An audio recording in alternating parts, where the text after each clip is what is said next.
I ought to take you back a little to the time when we first started relating as colleagues with President Hassan. Kabla sijazungumzia kuhusu makaribisho mazuri ambayo waziri wangu na ujumbe wake waliupata, ningependa nizungumzie kuhusu mahusiano wetu. I served as my country's vice president from 2014. Nilikuwa makamu wa rais wa nchi yangu tangu mwaka 2014. And in a short space of time, the current President Hassan served as the Vice President of Tanzania from 2015.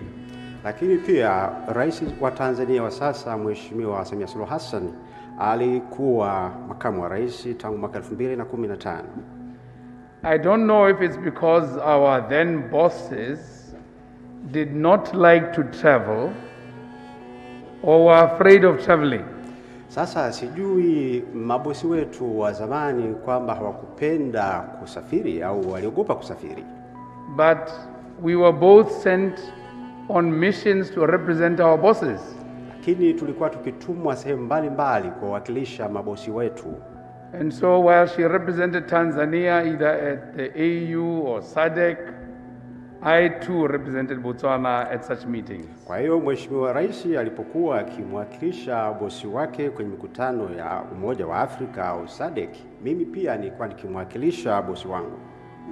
So we started an unofficial association of vice presidents in the midst of presidents.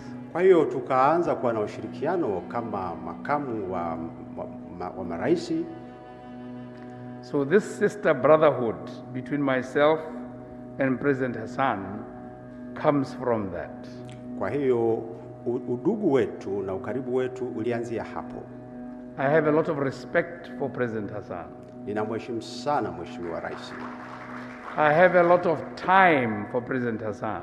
Na nina muda mwingi sana kwa ajili yake Mheshimiwa Rais. I have a lot of faith in President Hassan. Na nina imani kubwa sana kwa Mheshimiwa Rais. And more than anything else, I wish the very best for this first female president in SADC. Zaidi ya yote ninamtakia kila laheri Mheshimiwa Rais ambaye ni mwanamke wa kwanza kuwa rais katika eneo la SADC. It therefore becomes an axiomatic duty of mine to be the defender, protector, motivator, supporter, and insurer of the success of President Hassan. Kwa hiyo ni wajibu wangu kumtetea, kumsaidia katika kazi yake Mheshimiwa Rais. You see, if you come from being vice president with her, you can claim all this. Kwa hiyo kwa sababu nilikuwa makamu wa rais, haya yote inawezekana kuyafanya. And so please let it be known that it's not a false claim, this is a genuine claim. Naomba ifahamike kwamba ninaongea haya kwa dhati kabisa. But the attraction more than the individual is the country. Lakini pia navutiwa zaidi na nchi yenyewe. If you look at the top left corner from where I sit, in the middle of the picture is my founder president. Ukiangalia upande wangu wa kushoto kwenye hizo picha ni muasisi wa taifa letu. And if you look to the extreme right of those pictures is your founder president. Na kulia kabisa kule yuko rais muasisi wa Tanzania. Those excellencies lay the foundation for us. Waheshimiwa marais waliweka msingi wa uhusiano wetu. Mwalimu Julius Nyerere, Sesra Zakam. Walikuwa ni Mwalimu Julius Kambarage Nyerere na Mheshimiwa Selesi Kama. Botswana was not only a safe passage for those seeking to liberate their countries. Botswana haikuwa tu eneo salama la kupita kwa hao waliokuwa wakitafuta kuzikomboa nchi zao. Botswana, I have made the statement and I will continue to make it, was an active participant in the liberation struggle of Southern Africa. Nimesema na nitarejea tena kusema kwamba Botswana ilikuwa ni sehemu katika mapambano ya ukombozi kusini mwa Afrika. I say this with evidence, even if you went to talk to them and ask them, those who are living. Ninazungumza haya kutokana na ushahidi. Hata ukienda kuwauliza wale ambao wako hai wanajua historia ya ukombozi, wanaweza kuyasema. There's hardly a political leader in the countries that were under white minority oppression that did not abode in Botswana, that did not find food, safety, homage, refuge in Botswana, that did not find comfort and support in Botswana. Kuna viongozi wachache sana ambao wanaweza hakuna viongozi ambao wanaweza kusema kwamba wakati wa harakati za ukombozi hawakupata kwenda Botswana na kupata chakula, malazi na kusaidiwa katika mapambano. Starting, as President Hassan said, with His Excellency former President Nelson Mandela. Tukianza na Mheshimiwa Rais wa Afrika Kusini Nelson Mandela, Oliver Tambo, lakini pia Oliver Tambo, Hifikepunye Pohamba, President Geingob, na Rais Geingob, Robert Gabriel Mugabe, lakini pia Robert Gabriel Mugabe, President Mnangagwa, Mheshimiwa Mnangagwa, President Samora Machel, lakini pia Rais Samora Machel, President Chisano, Rais Chisano, and many others. They all passed through, lived in, strategized, and sadly, some passed away in Botswana, such as the late Thabo Mbeki's brother. Na wote hao walipita Botswana, waliishi huko na wakafanya mikakati yao huko, mikakati ya ukombozi. Lakini kwa bahati mbaya, baadhi yao pia walifariki kwa Botswana, kama vile kaka yake na Mheshimiwa Mbeki. So we are not just a safe passage. We have a rightful claim to being a former liberation movement and country that did not bear arms. Kwa hiyo Botswana haikuwa tu nchi ya kupita, lakini nchi iliyoshiriki kamilifu kabisa katika harakati za ukombozi.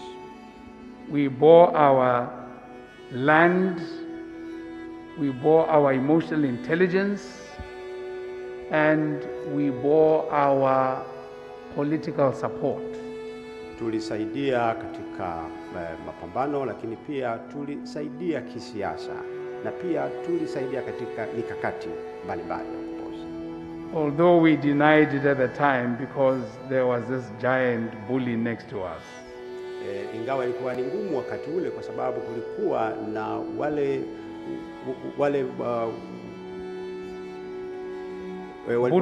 waliokuwa wakisimamia mfumo wa ubaguzi wa rangi kusini mwa Afrika.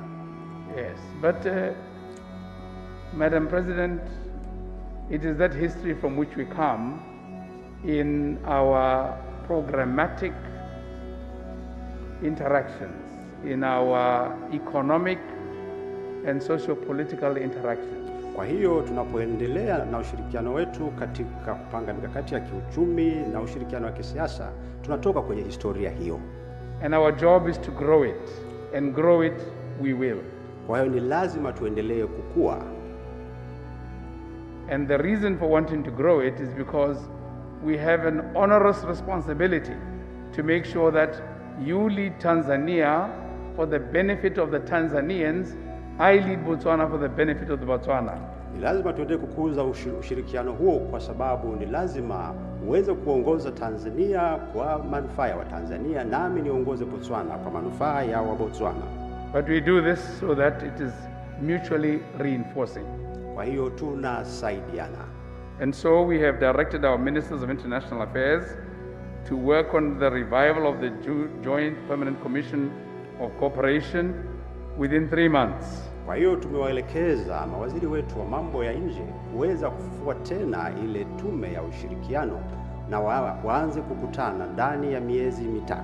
They dust up and refresh those areas of cooperation you and I discussed. ni lazima wayabainishe maeneo ya ushirikiano ambayo mimi na wewe tumeyajadili. From collaboration in the defense security sector, sports, environment and tourism, agriculture, food production, livestock medicine production, including COVID and the responses thereto, and economic development. Katika sekta mbalimbali za uchumi na ikiwepo hasa utalii, mifugo, lakini pia masuala ya usalama, ulinzi na usalama, na pia swala la corona. Education and political participation, collaboration would also underpin this lakini pia tutashirikiana katika eneo la elimu na siasa. And yes, Madam President, in the event that anybody suspected that you are inviting yourself to Botswana, it is I who invite you. Na Mheshimiwa Rais, kama kuna mtu alidhani kwamba unajialika mwenyewe kuja Botswana, nataka nitamke kwamba ni mimi ninayekualika. I invite you as a friend representing the Tanzanian people and as a sister. Ninakualika kama rafiki unawakilisha wa Tanzania, lakini pia kama dada yangu. Come with your delegation, we will share with you how we mine and how we benefit from the mining.